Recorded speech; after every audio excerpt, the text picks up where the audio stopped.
ইসলামী আন্দোলন বাংলাদেশের সহকারী মহাসচিব এবং আসন্ন ঢাকা দক্ষিণ সিটি কর্পোরেশন নির্বাচনে মেয়র প্রার্থী মাওলানা শেখ ফজলুল করিম মারুফ ঢাকার বর্তমান দুরবস্থা নিয়ে গভীর উদ্বেগ প্রকাশ করেছেন।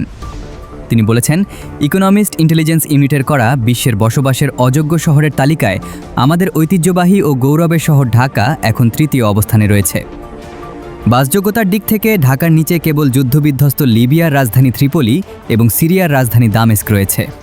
এই অবস্থান আমাদের জন্য অত্যন্ত লজ্জা ও কলঙ্কের বিষয়। তিনি আরও বলেছেন, ঢাকাকে বসবাসের উপযোগী করে গড়ে তুলতে হলে ঢাকা সিটি কর্পোরেশনে আমূল পরিবর্তন আনতে হবে এবং বাস্তবভিত্তিক পরিকল্পনা গ্রহণ করে তা কঠোরভাবে বাস্তবায়ন করতে হবে।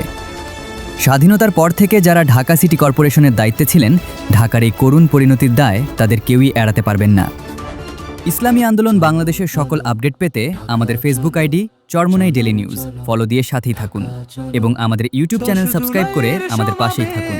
ধন্যবাদ। সফল করো, দেখা হবে রাজপথে, কথা হবে স্লোগানে।